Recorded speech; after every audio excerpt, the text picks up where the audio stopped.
Okay, we are going live, and I need to start my separate timer since I'm not sure how this one will work. Let's pull up the necessary assets here, and I think we're going to be good to go in 20 seconds.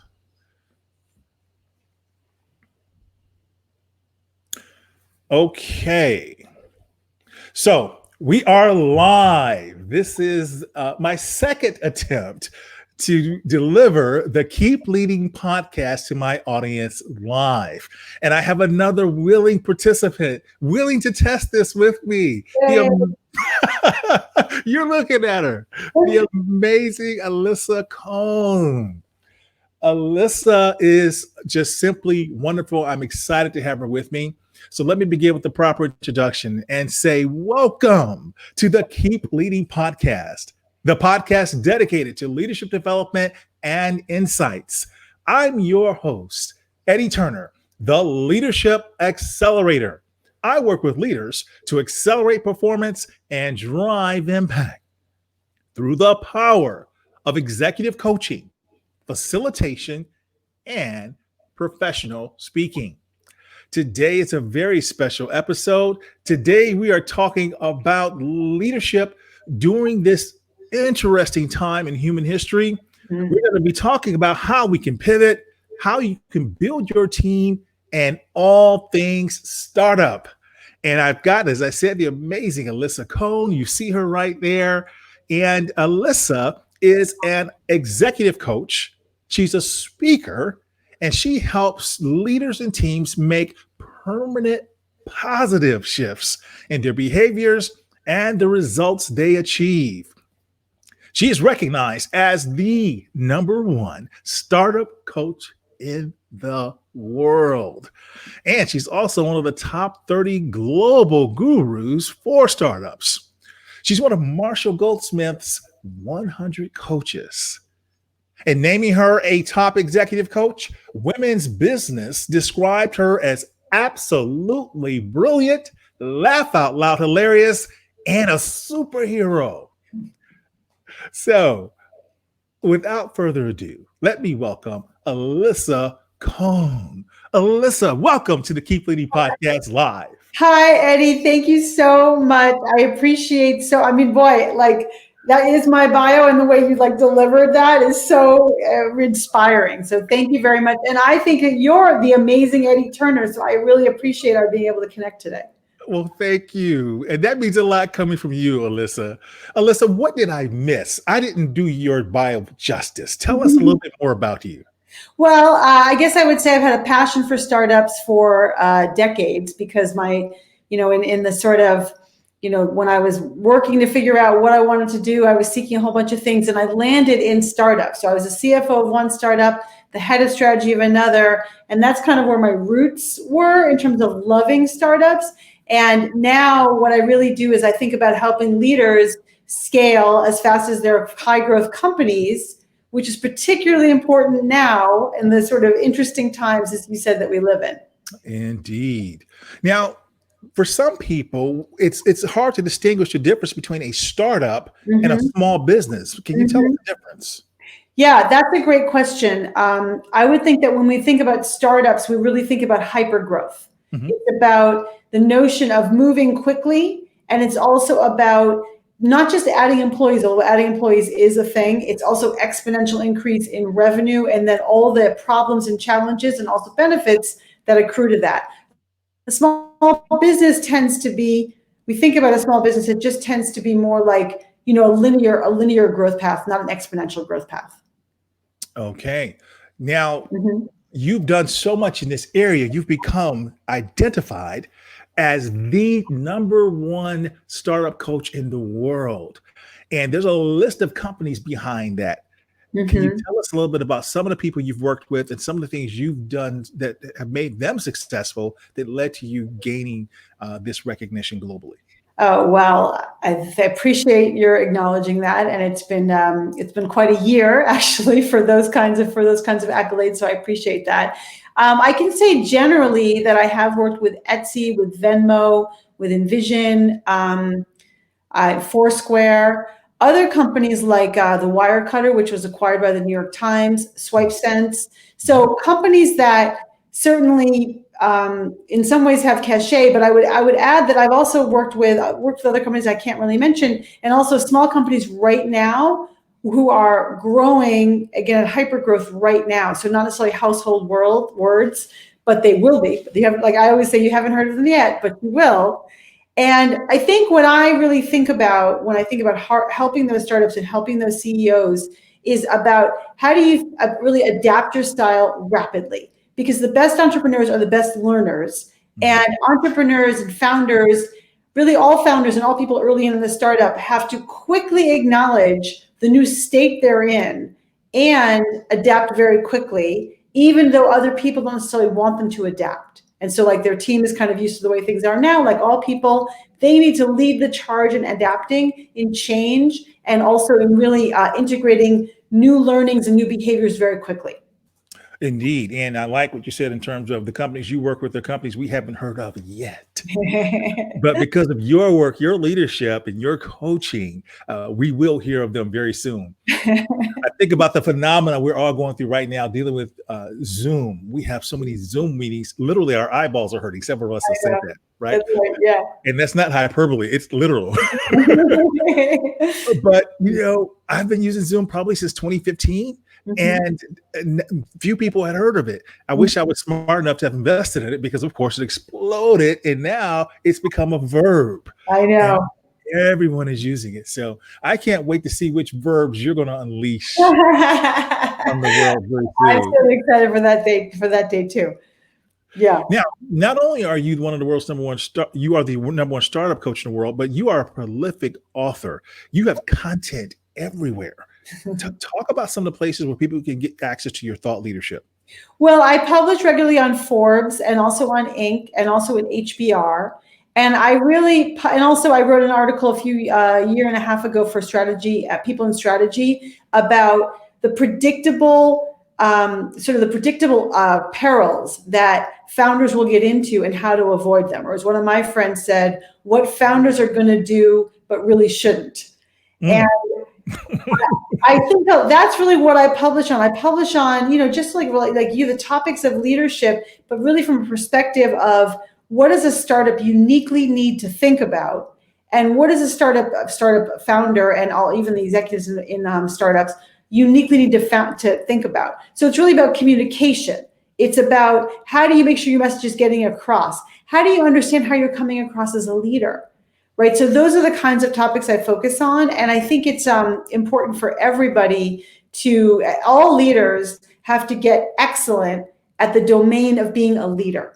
And when I work in tech companies, I think a lot about product development. You need to think about yourself as the leader, as a product. And how are you going to make sure that you're building your product roadmap as a leader as well? Get excellent at the domain of being a leader. Yes. I like that. I've never heard it put that way, Alisa. Well, thank you. Fantastic. And since we're recording this live, I want to acknowledge that we have Raymond Ray. Appreciate the feedback there. Raymond Ray says, looking good, brother. That's awesome. I appreciate that. Very kind of you, Raymond Ray. An amazing speaker himself who works with startup organizations. And want to say thank you to my friend from Azerbaijan who is tuned in. You have an international following, Eddie. We do. The Keep Leading podcast is heard in 70 different countries. Amazing. And I was supposed to be speaking in Azerbaijan, but of course, the world is taking over, and I'm not sure that's going to happen now. I hear you. It will happen soon, I'm sure. Well, we hope so, right? We hope so. Yeah. So when you're coaching these CEOs and you're helping them to successfully lead these startup organizations, I'm sure there's a list of things that you tell them, but can you just share with my listeners one or two things that is the most important thing you think every CEO needs to know? I think two things. Every CEO needs to improve his or her own self-awareness. So the idea of how are you experiencing yourself? Are you anxious? Are you, concerned? Are you exuberant? Because that is going to leak out of you no matter what. And so just tuning in with your own experience of your inner life is a very important role of the CEO. And then equally important, getting a sense of how you come across. So I do 360 feedback for my clients, for most of my clients, because you want to think about how do you marry your intention, what's going on with inside of you, to your impact, how others experience you. And other people are the expert on your impact. And you want to have some insight about how you come across to others. That is one very key tool. Other people are the expert of your impact. Yeah. Now, that really resonates with me as a coach who works with individuals about their emotional intelligence and their level of self-awareness. Yes. Because if that's missing, you feel you are the indicator of your impact. Exactly. So regularly I'll say to a CEO, how'd that meeting go? Or how'd that all hands go? They say, great. And I say, oh, how do you know it went great? Oh, because I told them this, and I told them this, and I told them this. And I say, but how do you know that they received it? What feedback did you get from them? How do you know that message sent equaled message received? And they don't often know, because they haven't done that work of kind of trying to figure out what's going, like, how is that coming across to other people? Exactly. Yeah. Very nice. Very nice. I'd like to give a second tool if I could, or a second sort of thing that's important. Absolutely. Please go right ahead. For all CEOs, your suggestions are orders. And so you don't always know that you're coming across. You might just be brainstorming. You might just be thinking about something. But in fact, as you are expressing yourself, you have to realize the impact your words are having. And when you think my suggestions are orders, that is a good way to frame what's going on and how people are reacting to you.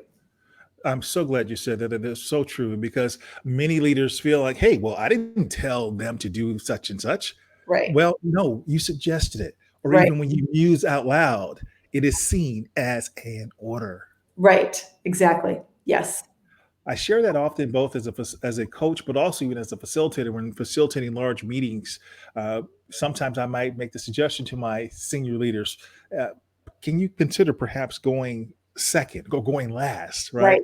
Because we need to get everybody else's thinking on the table before yours is taken as the final edict. Yeah, definitely true. Because once you signal where you're coming from, everybody wants to fall in line with where you're coming from as a leader. Everybody wants to follow the line. Absolutely. Yeah. Well, since we're live, we're going to just acknowledge a couple more folks who've tuned in, and we appreciate that. We've got Lonnie Williams. Appreciate my friend Lonnie Williams. He says, good afternoon. Welcome, Lonnie, to the show. We're happy to have you. We also want to show Ria, my wonderful friend from, I want to say Sweden, but it may not be Sweden, but she's also from overseas. Amazing. I absolutely love Ria. She is one of the most phenomenal leadership development people you'll meet in the learning and talent development world. She says, without ATD, this is the second best. Watching you live. You are so sweet. Oh, how nice is that? Ria is amazing. Thank you, Ria. Well, I am talking to the amazing Alisa Cohn, and we're talking live. Alisa is the #1 startup coach in the world, one of the top 30 global gurus for startups, and one of Marshall Goldsmith's 100 coaches. And we will take a 20-second pause.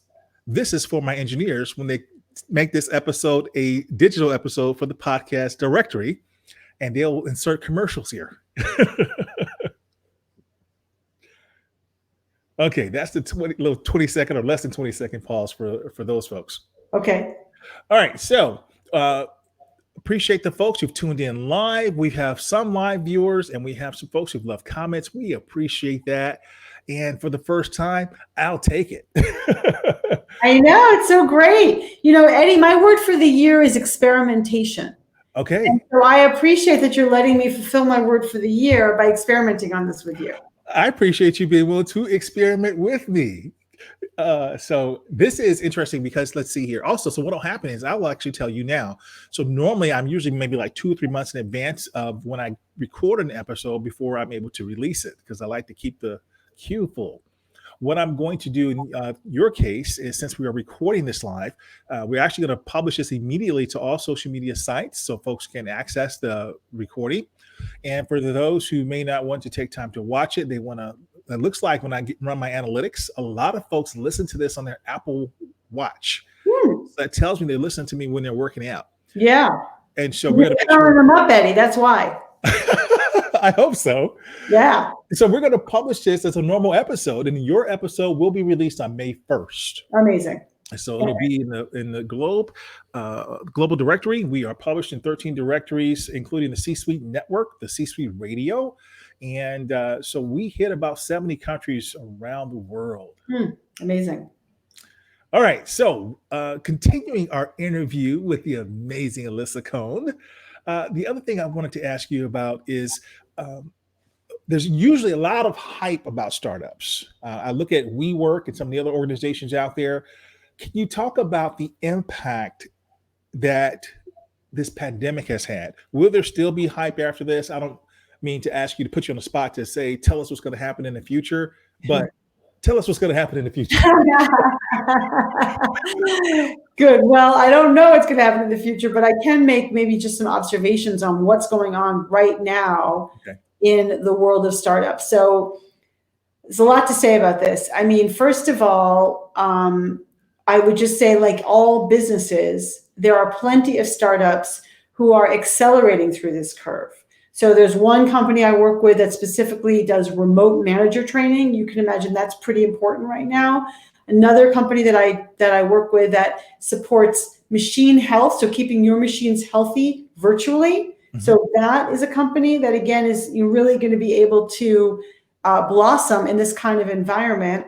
And then there's another startup that I've worked with, which really sadly is quite struggling because they're an exclusively in-person experience. So, that's just not, it's just going to really, it's not a good time for them. So just like all businesses, startups are either, kind of able to be, are pandemic proof in this case, or able to flourish in the pandemic, and or not able to, unfortunately. So I think what's true for everybody is that it's important to think about crisis management, right? And having backup plans and having contingency plans and business continuity plans at all stages. This is bringing this to light. But I would also say that startups right now, which are well-funded and have cash in the bank or about to close funding rounds, obviously have a better kind of runway at this point, and they have a better ability to weather this storm. So I think that goes back to, and I think what we're going to see in startups is a return to some of the basics, like balance sheet, like cash, like making sure that you're being responsible with the resources. And I think that some of the excesses that we saw with WeWork and others are going to be absolutely a thing of the past coming out of this pandemic. And I think that's good. I think discipline is good. I also think that startups are looking at their overall, constraints, their budgets, in a way that we all should do during good times. And so the amount of rigor and discipline this is inputting into the system, I actually think is a good thing. And there will be good businesses, unfortunately, that can't survive this experience, and that is tragic. But this will also make some businesses accelerate more quickly, which I think we've already seen, as you pointed out, with Zoom. Other companies that I work with, they were not set up for remote working. Overnight, they got set up for remote working. So I think startups' ability to be agile and adaptable is on display right now in a great way. And their ability to kind of sort of adapt to this new working environment is also really, really sort of showing itself. Interesting. Now, that reminds me of a different time in my life. I wasn't always in the leadership space and coaching. I spent over 20 years in IT. And toward the tail end of my IT career, I actually worked for some startups. Actually, one startup that got bought by Dell. And most of the people who I worked with, it gave me a chance because we were headquartered not in Texas, where Dell was. The company I was a part of was headquartered in Silicon Valley. And most of the people I work with, all they ever did was work for startups, one after another. And there was a series. And the story basically was, as they explained it to me, was startup life is a roller coaster life. What do you think about that? Startup life is a roller coaster life. Okay. There's no question about that. The ups and downs are extremely intense. It's like, we just got this key executive who signed. We just lost this top customer. Oh my God, what are we going to do? We just got this brand new customer. Oh, this person just quit. Or like, we're going to launch this great product and it's going to be ready next week. Oh, there's a miscalculation. It's not going to be ready next week. It's going to be ready in a month or something like that. that is constant. And the issue for a CEO is that the CEO who's running the entire business gets batted around by all the highs, which are extreme, and all the lows, which are extreme, and it can be exhausting because there are times where the good news and the bad news comes 5 minutes within each other. And so it's all those mood swings. And then, of course, that takes place throughout the company as well. It is definitely a roller coaster. How does an employee or how does a leader specifically maintain their equilibrium throughout all that? I know that's the $1 million question, right? I know. It's not easy. It's not easy. Yeah. I think first you have to accept that it is that kind of roller coaster and you've chosen that. So hopefully you've chosen something that you're so passionate about that it's going to take you through the difficult times, because there definitely will be difficult times. And then it's about finding the practices that work for you to help you keep that even keel, like you're mentioning. So whether it is working out, well, by the way, I'm going to say whether it is working out, but I want to say working out and feeding yourself nutritiously and getting enough sleep is actually an important part of the process. You have to protect the asset. You have to make sure that you're okay physically and mentally in order to be okay for everybody. And then it's finding the practices that ground you. It's about finding maybe mindfulness, maybe taking walks, finding ways to reflect and calm down and kind of like shake out all the stress throughout the day. And then in the moments of those difficulties, it's about counting to 10, recognizing there's a person there, right? Sort of having some empathy, and all of those practices together on the whole, integrated together, help you keep an even keel when you absolutely need to. And by the way, sorry, I keep talking about like one more thing. You're fine. Practicing that. So it's not just like taking a deep breath when you need it, counting to 10 when you need it, having empathy when you need it. It's practicing on a daily basis. So when difficult things happen and you're tempted to sort of show your emotions or let off your emotions, you already have the tools that are working. Absolutely. I love that point because it is so true. It is not something like I said at the end of the show when it comes to leadership. It's not a garment we put on and take off. It Right. must be part of us at our core so that Right. that is what comes out when we're under stress. Right. Under stress, we reveal who we really are. Absolutely. We don't rise to the level of aspirations. We fall to the level of our training. And so we need to be training every day for all the things that we really want to do. And leadership in a startup is itself this sort of this vocation, this sort of its own kind of entity. And that's what you're training for. That's its performance sport that you're training for. And you have to think of it that way. We don't rise to the level of our aspirations. We rise to the level of our training. We fall to the level of our We training. fall to the level of training. Okay, that's the quote of the day. I love it. I love it. I'm going to use that someplace. I don't know where, but someplace I'm going to use that. And I'll source that for you. That's like, hey, my source is going to be Alisa Cohn. That's it. Good. That's the way this works. You know that, right? If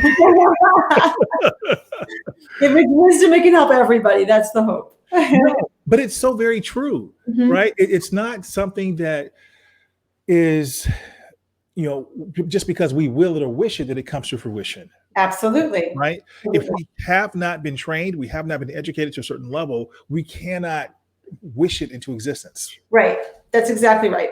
And that's the benefit of daily practice of all these kinds of things. So you asked, how do you keep an even keel? It's really about practicing keeping an even keel. Just like you say, leadership, you practice being the leader. And you can think about a lot of things in your life as a professional, certainly personally, but as a professional, that benefit from that kind of daily practice. Indeed. And I love what you said also in terms of what that secret sauce is. It's sometimes you might think it's a different program or different certification, a different level of education, but you got down to the fundamentals. And similar to what Dr. Rosenberg said when I interviewed her, you talked about getting more rest, more sleep, and eating right. Yeah. Yes. The very things that in the past in corporate America, we were told, if you needed a lot of sleep, you're weak. Right. If you, right, you should be able to go on 2-3 hours of sleep a day and grind out 14-hour days. But sleep is having a comeback. Sleep is having a comeback, right? It's having to come back, and the science is proving it. Yeah, exactly. Exactly. What have you found to be the fundamental building blocks to a successful startup if someone wants to start one now? Oh, well, I mean, starting one now is really, It's an interesting question. Sorry, footnote. Let's put the ellipsis after this is over. I think it comes back to, as a starting point, if you want to start a startup, you have to kind of marry two desires. One is to be the person who builds this entity, right? Because you think sometimes you're building a thing, building a product, building a service, but actually you're building a business. So you have to be the person who's passionate about the business, about the products you want to build. That's the second thing. You're going to be passionate about the space, about the products, about the services. And equally, you have to be passionate about building a business around those products, not just tinkering with those products. So that's kind of the baseline of success as an entrepreneur. And then you have to really assess yourself. Do I have the characteristics for what it takes? Do I have the grittiness, the persistence, the sort of do it no matter what, whatever it takes kind of determination? And then am I the kind of person to build a team around me? I think more and more you realize we sort of have this myth of the sole entrepreneur, the sole founder, but actually it's really not that. It's a partnership, it's co-founders, and then even more importantly, it's the team and community you build around you who are going to be able to fill in the gaps and do the work. Also because even early stage startup, let's say it's 10 people or 20 people that you've hired, no matter how great you are, your one brain and two hands will never match the work of their, right, multiples of that, of all their brains together and all their hands together. So it's thinking about how you build the right people around you, and then have them understand the goals, have them understand, where we're going in the direction, help them drive the direction, and then able to give them enough rope to go execute, and then also find the time to sort of check in with all of them. It's very complicated, right? You're galvanizing a team, and you're also having to do your own work as a leader at the same time. It's very complicated. Indeed, it really is. It's not easy. So I want to change gears just a bit and talk about your work. You did a Lynda program, lynda.com. You have a video about how to become a better leader. Oh yes, that's right. I do. Yeah, along with a few other the MG 100 people. Okay. Yes. And then also something you did a video with, for those who may not know this, the MG 100, Marshall Goldsmith's 100 coaches. Alisa is one of the original 100 who were selected. Marshall said that I am not a son. I'm a grandson, since I was not a part of the original 100. Yeah. I told him I'll take it. Yeah, it's all good, right? I won't squabble about what number I am. I'm in. So you're also a part of that. And as a part of that, you did an amazing video with fellow MG 100 member, Dory Clark and Marshall. Yeah. And that video, you talked about how to become a coach or how to start a coaching business. You want to just share a couple highlights of that? Oh, absolutely. So we did two sort of sets of topics. One, we did a few videos, and then we did two different webinars. One was, how do you start a successful coaching practice? And the second was, as a coach, how do you successfully kind of accelerate and build your practice? And so, it's hard to encapsulate all the wisdom that came. I mean, Marshall was amazing, and my friend and dear friend and dear colleague Dory Clark is amazing. We together came up with a lot of ideas, but it really comes down to, as a coach, I think what people think they have to do is, I'll put out my shingle and I know I'm good. Right. And I don't have to market. Like Marshall's always into, well, then how can we have marketing departments? I don't have to market myself. People should just know I'm good and find me. But that's just a fallacy. That's just a myth. People will not find you. Yes. You have to do the work of putting yourself out there, sometimes feeling uncomfortable. So how do you get started as a coach? Well, first of all, you start coaching people. Well, how are you going to start coaching people? You have to engage with them. You have to kind of give them an offer, suggest they be coached. Even if you're starting out, even if it's for free, or as you get a little more advanced, you start taking payment for it, but you have to be in sales. You have to ask for the business. People don't like to do that, and they're uncomfortable, and they're shy. And I understand all of that, but the way I think about that is, successful people do what unsuccessful people don't feel like doing, which is something I tell myself all the time. No, that's a great reminder. Successful people do what unsuccessful people don't feel like doing. Yes. Yes. Beautiful. I love that as well. Boy, you've given me so many good quotes here. I'm going to have a hard time siphoning them for the video that we make afterwards. Alisa, I could talk to you for hours. Tell me, how would you summarize our conversation today? Oh, interesting. How would I summarize our conversation? Well, one thing I would say, I'm gonna start with the end, which is this is true for everybody, not just those of you who are trying to build and start a practice, a coaching practice. Always and forever, think about the things you know you need to do, and you are shying away from doing for your own reasons because you're uncomfortable, because you're shy, because you don't want to, because you're resistant, because it shouldn't have to be that way. Get all of that out of the way and do those things, because your life will be a lot better if you constantly challenge yourself and do the things that you know you should do. So that's kind of one summary. And I think the second summary around startups and leadership is that I don't know, I'd love to hear what you think, but it's like it's a daily practice and you've got to practice. And that for all of us, certainly startup founders, but for all of us, we have to accept the new reality, whether it's in your hyper growth company, whether it's in a global pandemic, and then think about how do you adapt to the situation and move forward no matter what. Beautiful. Thank you. And on the Keep Leading podcast, I always love to get the favorite quote or best piece of advice that my leaders have received to share with other leaders so they can keep leading. So I think that the best advice, I mean, I've gotten so much good advice. I mean, I kind of come back to,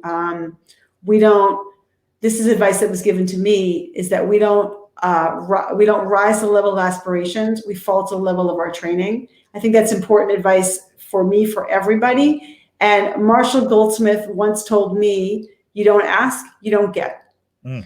And that has also been very important advice for me. Fantastic. Alisa, thank you for all you've shared with me today. How can my listeners get more information about you? Well, they can definitely go to my website, which is alisacohn.com, ALISACOHN.com. And they can find me on Twitter at Alisa Cohn. Follow me. Excellent. We're going to put that in the show notes so that everyone can reach out to you, connect with you. They want to be able to know what you're doing, especially all these articles you've written, your thought leadership. It's quite vast. And there's a lot to learn by following the amazing Alisa Cohn. Thank you for being a guest. Thank you so much, Eddie. This was so fun. And thank you for listening. That concludes this episode, everyone. I'm Eddie Turner, the Leadership Accelerator, reminding you that leadership is not about our title or our position. As we discussed today, leadership is action. Leadership is an activity. It's not the case of once a leader, always a leader. It's not a garment we put on and take off. We must be a leader at our core and allow it to emanate in all we do. So whatever you're doing, always keep leading. Thank you all for who tuned in live. We appreciate you. And we have one final comment there. We'll just show that as we depart. Successful people do what unsuccessful people don't feel like doing. My favorite part. Why? Because it's very real. Mm-hmm. Thanks, Alisa. Yes. So thank you. I believe his name is Kung who typed that in there. We appreciate you for your feedback. All right. Any final words before we hit the end button there, Alisa? No, beautiful. Eddie, it was just so great to spend time with you. And I think of you as the amazing Eddie Turner. So thank you very much. It's been great to commune with you. Thanks, Alisa. Bye-bye, everyone.